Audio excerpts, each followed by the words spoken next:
Hey guys, and welcome to another video here on our channel, The Guide. I'm Benjamin, also known as Taz, and first of all, we want to thank you for your support because we just hit the 100k subscribers on this channel, and this is a big milestone for us. So thank you for this support, and obviously we want to keep it going, we want to keep it rocking with the content, in particular also for FIFA 21.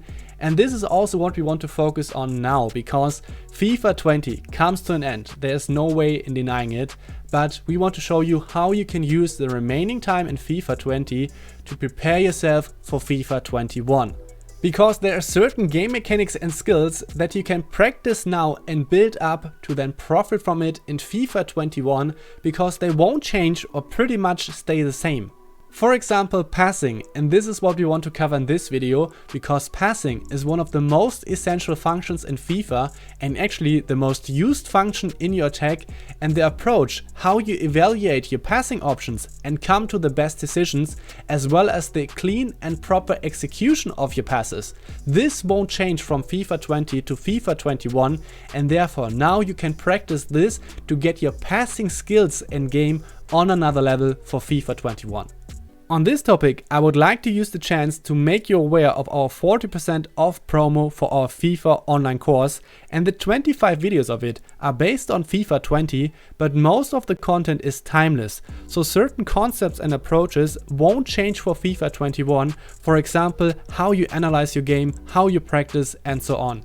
You can use this knowledge to then get a head start in FIFA 21, so this is a very good chance to get the online course for a very good price.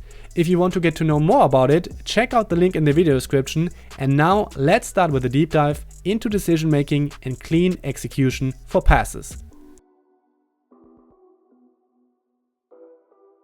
We are just going to briefly talk about the basics around passing, because we already published a very detailed video for it in the past. It's highly recommended to check this video out. You can click on it in the top right corner right now. It's for FIFA 19, but the principles still apply the same way. That's why it's worth to work on these aspects of your game right now, because these are the fundamentals, and understanding those will always be helpful and improve your skill. Anyway, in terms of passing, just a quick sum up.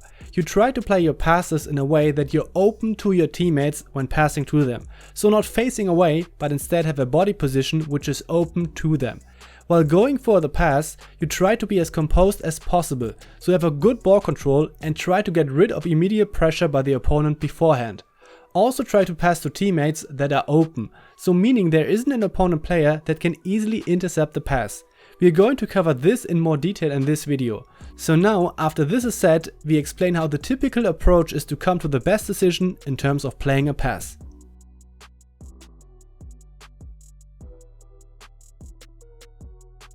So you've come to a situation at which a pass is the best option to move on with your attack.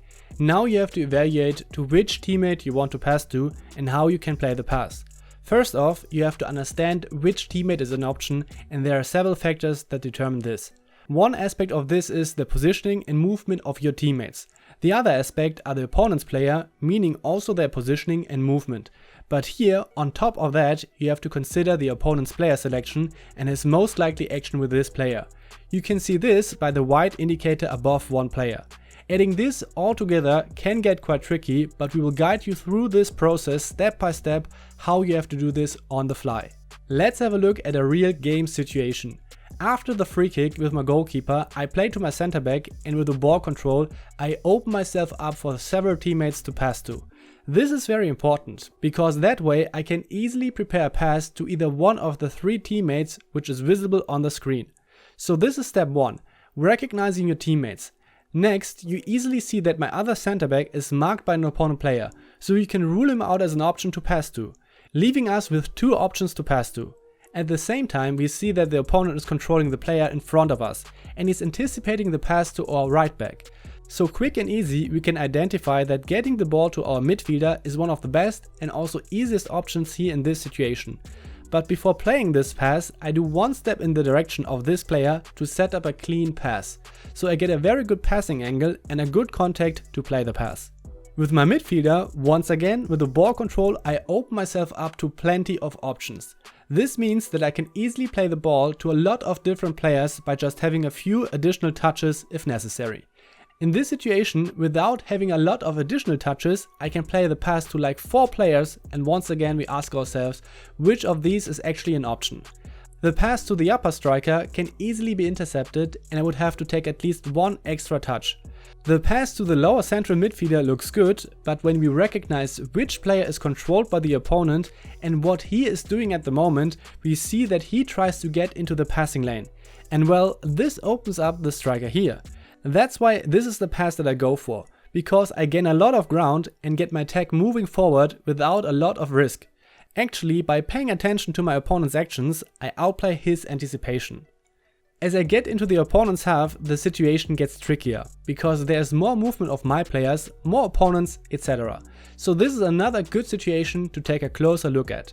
While dribbling with my midfielder, I can see some teammates in front of me, but you can also see quite quickly that not all of them are actually available. My both strikers do some runs that I can't really take advantage of since they are marked. I could play a pass to my winger, but I don't see much benefit in it, because there isn't a lot of space due to the opponent's player close by.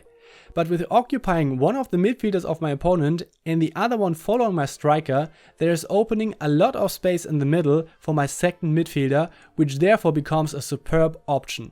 But as you can see, and now from the passing fundamentals, I'm not really in a position to immediately play a pass to him as I'm facing away from him. So I initiate a turn to open myself up to him to then play the pass.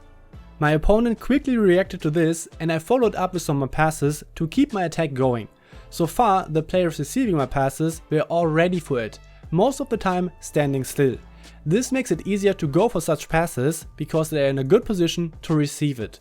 But in the beginning of this section, I also mentioned that not only the positioning of your teammates is important, but also their movement. This is something that I underestimated in the next scenario. I wanted to keep a high pace in my attack, keep my opponent rotating.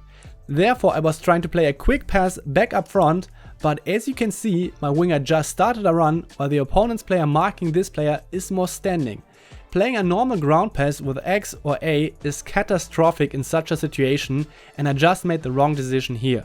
My pass goes to a place where my player runs away from, while my opponent easily can intercept the pass. This example underlines that not only the position of the players is important, but also their movement and action. We all have to factor this in when coming to a decision. In this case, I could have tried to play either a deeper through pass, call him short with R1 or RB before playing the pass, or just be more patient and build up more calmly. I explained my attack and the sequence of passing situations in such detail to give you an idea how you should approach each of these situations.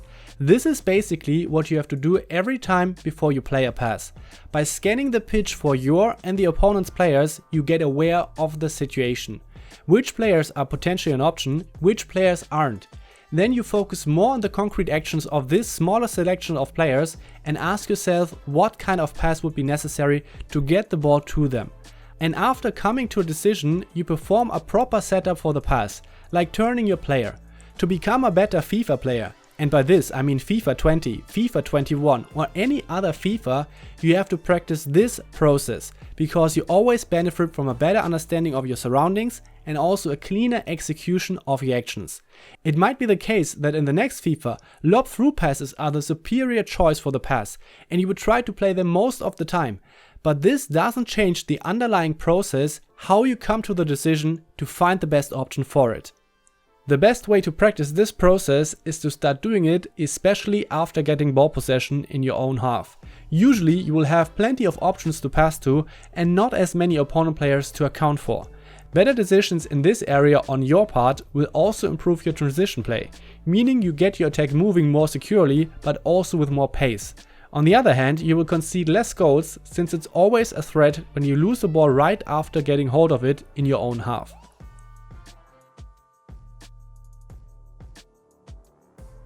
So far we explained in detail how this process looks like as a whole. In this section we want to take a closer look at the proper setup for a pass, and specifically those cases at which it wasn't as straightforward. In the background we compiled a bunch of situations at which you see passes that before playing the pass it was necessary to set it up in a proper way. This means I had to turn the player in a certain direction to then play the pass. The passes at the end weren't any special, but as soon as the footage slows down, you know that this is another situation at which the next pass wasn't as straightforward and required some preparation. I would ask you to pay close attention how these turns were necessary to end up in a much better passing situation. With these direction changes, our target is always to open up our player and his body position towards the player that we want to play the pass to. Yes, this takes some time and slows down our attack, but is necessary to ensure clean and proper execution of your passes and is key for a solid build-up. When you take a look at the passing sequences in total, you will see that with the way how and in which direction I control the ball, I try to maintain a steady flow so that I have the next passing option available, so I don't have to do much of these direction changes before playing the next pass. But sometimes the game situation changes or you're running out of options. To then get in a position to go on, you have to change the direction to open you up for new opportunities. Maintaining the balance between keeping a high pace in your attack and also recognizing when you're in a dead-end situation and not forcing to keep it going, but then rather go for a safer option is definitely one of the big challenges in FIFA to build a strong attack.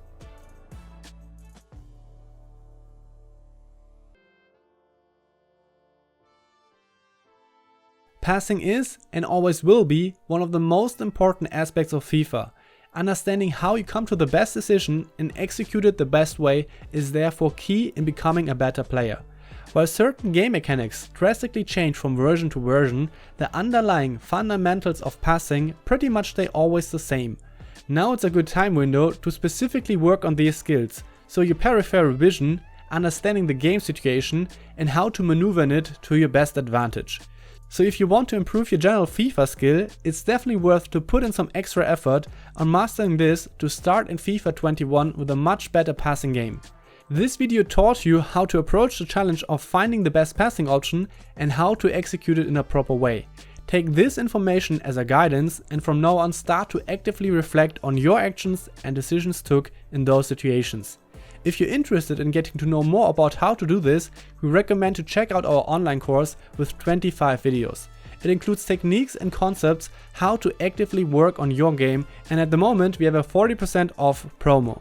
For more information you can click the link in the video description. And there you also find links to more videos on how you can prepare the best for FIFA 21. If this video was helpful for you, don't forget to like and also subscribe to our channel. Activate the bell to not miss any of our FIFA 21 tutorial videos as soon as the game gets released. At the end, we would like to thank our Patreon Elite supporters. If you want to support our channel and also get some cool benefits, check out the link to our Patreon site in the video description. Thanks for your attention, keep a clean sheet, I'm out.